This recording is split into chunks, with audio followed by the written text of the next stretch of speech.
Hey everyone, welcome back, and today we're going to be doing something a little bit different. As you may know, we've hit another really big number, so we're going to switch it up. By the way, I'm going to go ahead and save all the announcements, celebrations, all that jazz for the end of the video. So as for right now, we're going to go ahead and rate and review every single goddamn component in the entirety of the Creative Redstone menu. So let's get right into it. First things on the list, we've got Redstone Dust. It's very versatile, usable in a lot of situations, but unfortunately it falls off because it powers literally everything around it, making it terrible for compactness, as well as the fact that it's the laggiest component on the planet. Also, Redstone has the unfortunate thing of this nonsense going on with it. The only thing that stops it from being a flat 3 is the fact that it looks great for blood for adventure maps, so it's getting a solid 3.5. Next on the list, we've got the Redstone Torch. It's actually an incredible item, I really love it, fantastic component. The only thing that peeves me about it is the fact that I can't actually interface with it directly using an observer, but whatever, who cares, it gets a solid 4. Next on the list, we've got the Redstone Block. Suffers a little bit from the same problem that it's kind of bad for compact situations. It powers literally everything around it with soft power, so not nearly as bad, but it sucks a whole ton for upwards facing pistons. I'm giving it a flat 3. Okay, first component that is actually very good, we've got the repeater. Clocks in at a solid 4.5 because it's basically flawless, it does everything I need it to do, except for the fact that it unfortunately can't float, as well as definitely not waterproof. Next, we got comparators. I don't use them enough, so they're not going to get a very high rating, but they can do math, and they also solve the problem that pistons can't push up redstone blocks, so I'm giving it a solid 3.5. This component is actually our first perfect component. The target block clocks in at a solid 5 out of 5 stars, and this is because it's perfect. It does everything it needs to do. It's pushable, it conducts redstone, and it redirects in all directions. These are basically all the things that we use the target block for. The only thing that actually irks me about it is the fact that all the reasons why it's an incredible component are none of the reasons why Mojang added into the game. It was actually initially intended, mind-blowingly, to be a target. But that's literally none of what we use it for nowadays, so I guess who cares? On to a slightly less incredible component, we have the lever. It does exactly what it's supposed to do. 4.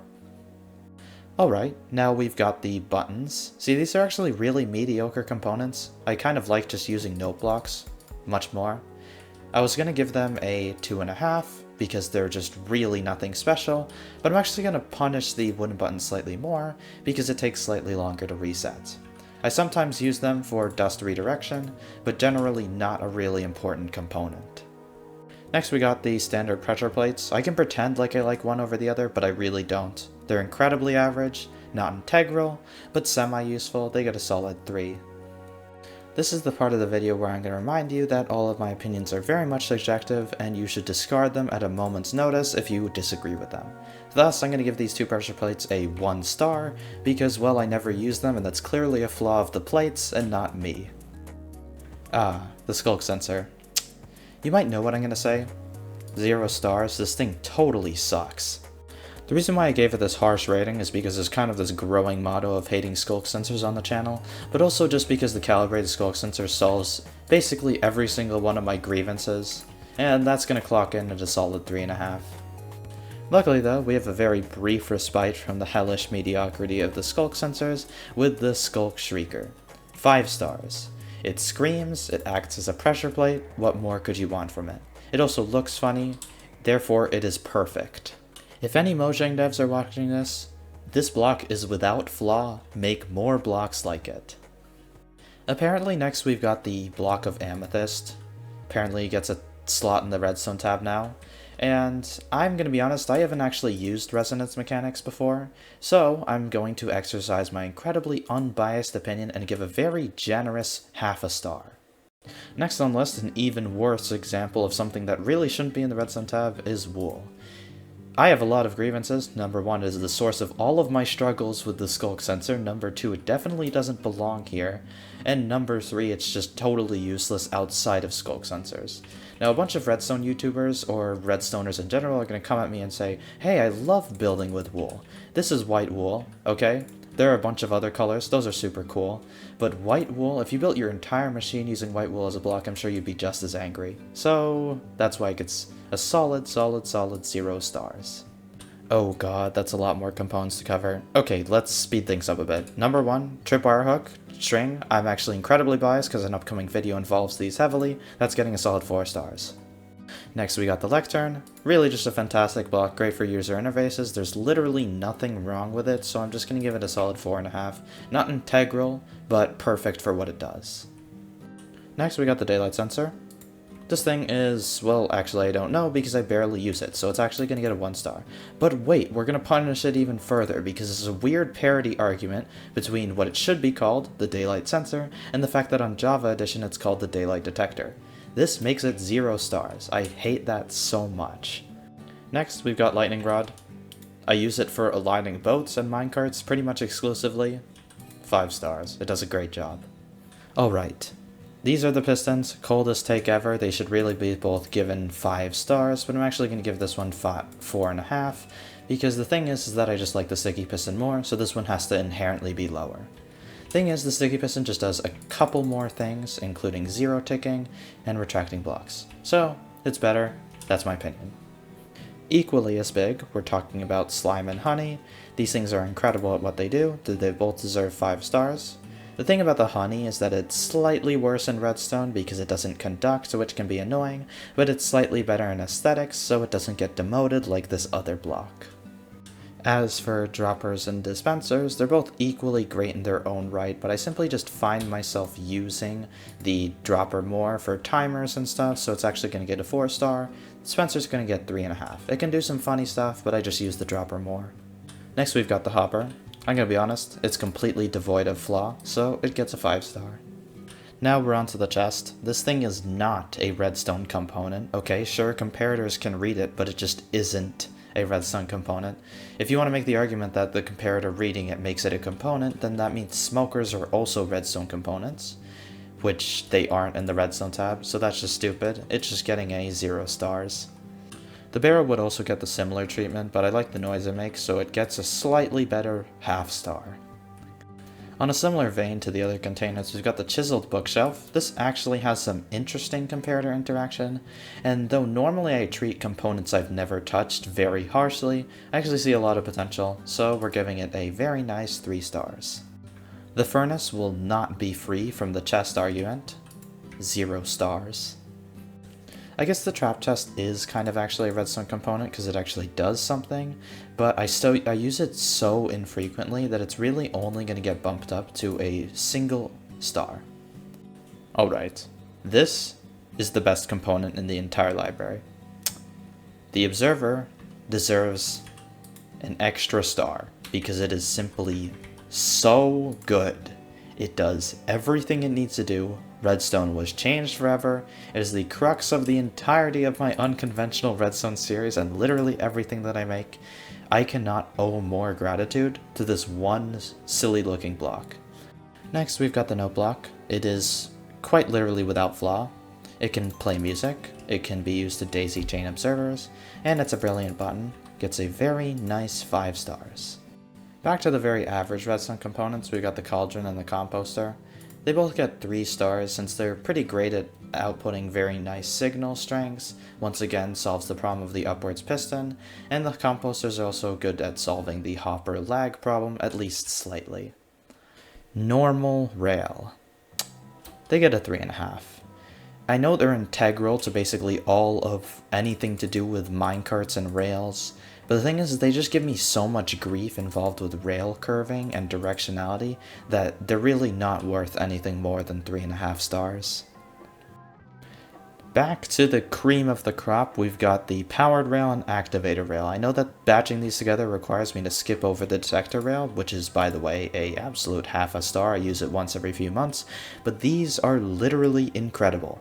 I love them so much, there's an entire video on my channel why they're so great, and they both get 5 stars. But if I were to pick a favorite, I just like the way this one looks when it's unpowered more than this one. So it would have to be the activator rail, so you'll see me using it just a little bit more.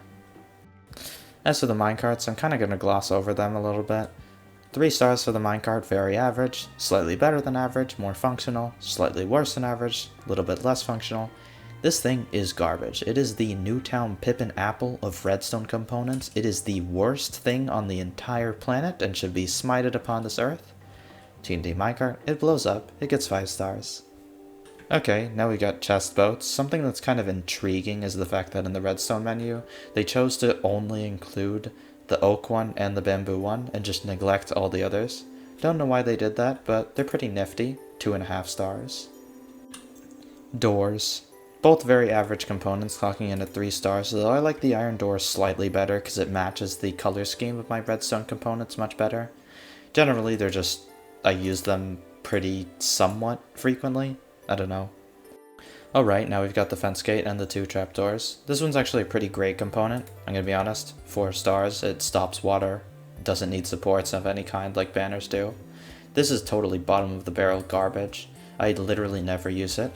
This has the added functionality of being compatible with scaffolding to do some pretty neat stuff. You might be wondering why I don't use oak trapdoors. I don't know. I believe this needs no explanation.